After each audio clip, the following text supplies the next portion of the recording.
देखिए पहला प्रश्न देखते हैं। निम्न में से कौन सा कंप्यूटर कोड है? निम्न में से कौन सा कंप्यूटर कोड है? तो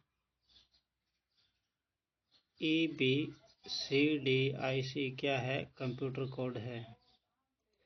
नेक्स्ट प्रश्न देखिए, MS वर्ड का डिफ़ॉल्ट एक्सटेंशन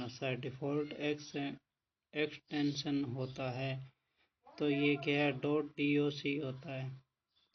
MS वर्ड सहायता करता है। MS वर्ड क्या है? डॉक्यूमेंट बनाता है।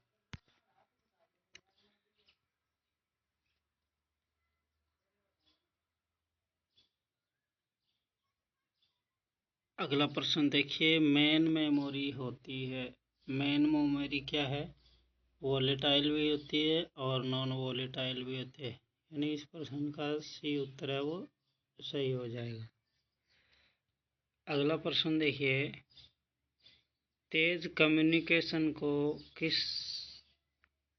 में पॉसिबल है? तेज कम्युनिकेशन है वो किस में पॉसिबल होता है?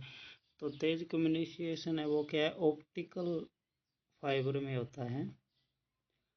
अगला प्रश्न देखिए, जोड़, बाकी, गुणा, भाग एवं लॉजिकल कार्य किसके द्वारा किया जाता है? तो ये इस प्रकार के सभी कार्य वो क्या है? ALU द्वारा किया जाता है, अरिथमेटिक लॉजिकल यूनिट द्वारा। अगला प्रश्न देखिए, ऑपरेटिंग सिस्टम होता है। ऑपरेटिंग सिस्टम है वो क्या है? सिस्टम सॉफ्टवेयर होता है। अगला प्रश्न देखिए, क्लिपबोर्ड निम्न में से किसमें होता है? क्लिपबोर्ड निम्न में से किसमें होता है? तो क्लिपबोर्ड है वो क्या है? रैम का ही हिस्सा है। नेक्स्ट प्रश्न देखिए, रिक्त स्थान का उपयोग फर्स्ट जनरेशन कंप्यूटर में होता था। तो फर्स्ट जनरेशन कंप्यूटर में क्या है? वैक्यूम ट्यूब का इस्तेमाल हुआ था। अगला प्रश्न देखिए, लाइट प्लस पेन होता है। तो ये लाइट प्लस पेन क्या है? ये इनपुट डिवाइस है। इनपुट डिवाइस है। अगला प्रश्न देखिए, MS वर्ड का उदाहरण है। MS वर्ड का उदाहरण क्या है? Application software. कन्वर्ट को बाइनरी में बदलो, 1510 को बाइनरी में बदलो, तो ये बाइनरी में क्या है? 1111।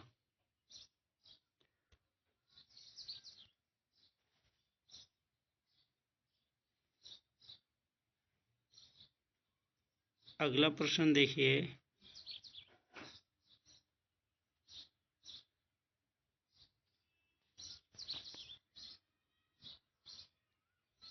ये है बाइनरी को डेसिमल में बदलो, यानी ये बाइनरी की संख्या है और इसको डेसिमल में बदलना है। तो ये क्या संख्या? 72 हो जाएगा हमारा। कंप्यूटर समझता है, तो कंप्यूटर क्या है? केवल और केवल इनमें से बाइनरी ही को ही समझता है। अगला प्रश्न देखिए, 1024 MB बराबर होता है। तो 1024 MB है वो क्या है? 1 GB के बराबर होता है। अगला प्रश्न देखिए, निम्न में से कौन सा operating system single user single tasking concept पर काम करता है? ये कंसेप्ट है। निम्न में से कौन सा operating system single user single tasking concept पर काम करता है? तो ये क्या है? डोस करता है। अगला प्रश्न देखिए, इंटरनेट उदाहरण है। तो इंटरनेट है वो क्या है? वेन का वाइड एरिया नेटवर्क। अगला प्रश्न देखिए, नेटस्केप नेविगेटर है। तो ये नेटस्केप नेविगेटर क्या है? एक ब्राउज़र है। अगला प्रश्न देखिए, मेमोरी मैनेजमेंट किया जाता है। मेमोरी मैनेजमेंट किया जाता है। तो मेमोरी मैनेजमेंट है वो क्या कौन करता है? ऑपरेटिंग सिस्टम करता है। अगला प्रश्न देखिए, निम्न में से कौन सी डिवाइस एनालॉग सिग्नल को डिजिटल में बदलती है? तो ये डिवाइस है वो क्या है? मॉडेम है। नेक्स्ट देखिए, नेटवर्क के फिजिकल स्ट्रक्चर को कहते हैं। तो नेटवर्क के फिजिकल स्ट्रक्चर को क्या कहता है? टोपोलॉजी कहा जाता है। नेक्स्ट प्रश्न देखिए, HTML में पहला टैग होना चाहिए। HTML में पहला टैग होना चाहिए। तो HTML की शुरुआत है वो क्या है?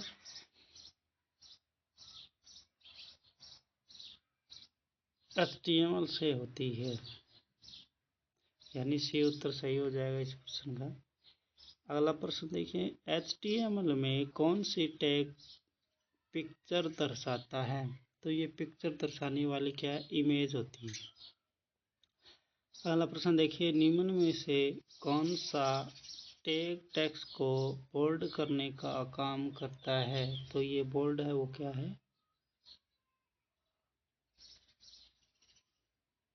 यानी ए उत्तर है वो सही हो जाएगा इस प्रश्न का। अगला प्रश्न देखिए,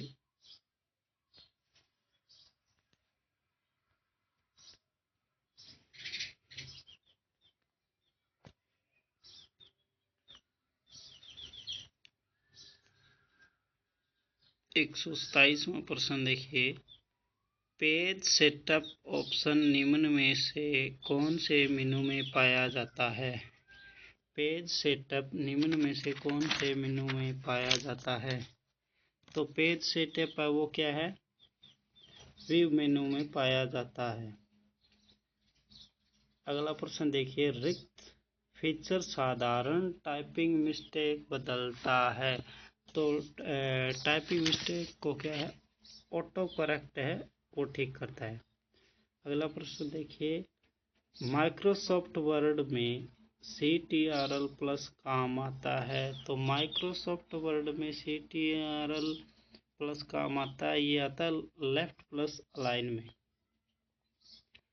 अगला प्रश्न देखिए, CTRL प्लस N काम आता है। CTRL प्लस N काम आता है, तो ये क्या है? डॉक्यूमेंट किसी भी चीज़ को CTRL प्लस N काम आता है। तो CTRL प्लस है वो क्या है? न्यू डॉक्यूमेंट के लिए काम आता है।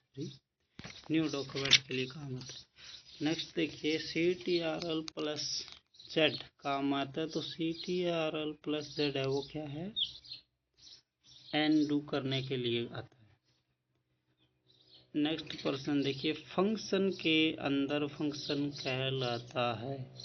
फंक्शन के अंदर फंक्शन कहलाता है, तो ये क्या है? नेस्टेड कहलाता है। अगला प्रश्न देखिए, एक्सेल में फॉर्मूला शुरू होना चाहिए। एक्सेल में फॉर्मूला सही होने का फॉर्मेट है वो क्या है? बराबर के चिन्ह से दर्शाया जाता है। अगला प्रश्न देखिए, निम्न में से कौन सा फंक्शन सही नहीं है? यानी मैक्स, MLN, एवरेज और टोटल। तो इसमें वो फंक्शन है वो क्या है? MLN है वो सही नहीं है। अगला प्रश्न देखिए, पोर्ट्रेट व लैंडस्केप इस प्रकार है। पोर्ट्रेट और लैंडस्केप है, ये क्या है? पेज ओरिएंटेशन है। पेज ओरिएंटेशन है। अगला प्रश्न देखिए, ए ग्रुप ऑफ एडवोकेट सेल को कहा जाता है। ए ग्रुप ऑफ एडवोकेट सेल को कहते हैं।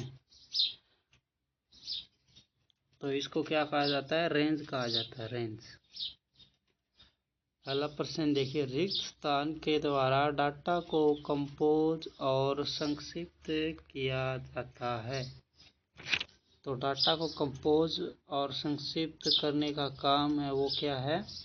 सॉर्ट द्वारा होता है। अगला प्रश्न देखिए, स्प्रेडशीट की बेसिक यूनिट है। तो स्प्रेडशीट की बेसिक यूनिट है वो क्या है? सेल होती है, सेल। नेक्स्ट प्रश्न देखिए,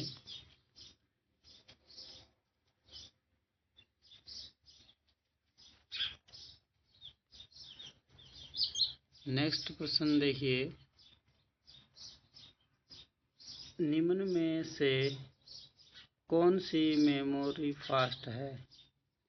निम्न में से कौन सी मेमोरी फास्ट है? तो ये मेमोरी वो क्या है? कैचे मेमोरी फास्ट होती है।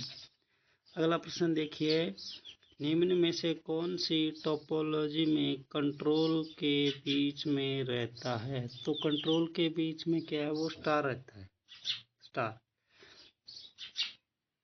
अगला प्रश्न देखिए, नेटवर्किंग के लाभ है। नेटवर्किंग के लाभ हैं। तो नेटवर्किंग के लाभ है वो क्या है? File sharing, resource sharing, easier backup, इनमें से कोई नहीं है। अगला प्रश्न देखिए, निम्न में से कौन सी नेटवर्किंग डिवाइस नहीं है? Option A gateway, B Linux, C routers और डी है वो फायरवेल है। तो नेटवर्किंग डिवाइस है वो क्या है? लिनक्स नहीं है, लिनक्स। अगला प्रश्न देखिए, कंप्यूटर निम्न में से कौन सी डिवाइस है? कंप्यूटर निम्न में से कौन सी डिवाइस है? तो कंप्यूटर क्या है? एक इलेक्ट्रॉनिक डिवाइस है। अगला प्रश्न देखिए, फैक्ट एवं कच्चे आंकड़े हैं। फैक्ट एवं कच्चे आंकड़े क्या है? केवल डाटा है। अगला प्रश्न देखिए, निम्न में से कौन सा रोम का प्रकार नहीं है? तो रोम का प्रकार है वो क्या है? ROM नहीं है। अगला प्रश्न देखिए, पावर पॉइंट प्रेजेंटेशन स्टार्ट करने की शॉर्टकट की है। तो शॉर्टकट की है वो क्या है? F5 है, F5 जो कीबोर्ड में होती है। अगला प्रश्न देखिए, हेल्प के लिए शॉर्टकट कीज है। हेल्प के लिए शॉर्टकट कीज है। तो हेल्प के लिए शॉर्टकट कीज है वो क्या है? F1 है, F1। अगला प्रश्न देखिए, EDI की फुल फॉर्म है। EDI की यानी electronic data interchange, electronic data interchange. अगला प्रश्न देखिए,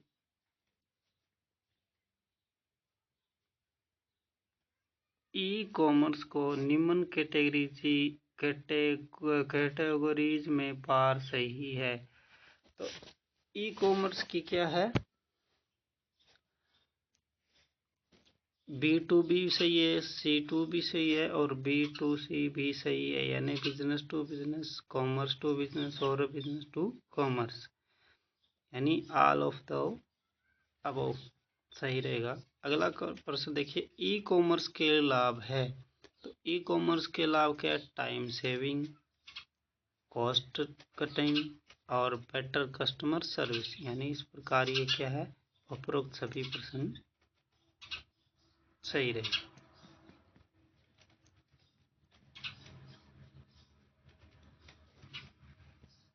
धन्यवाद।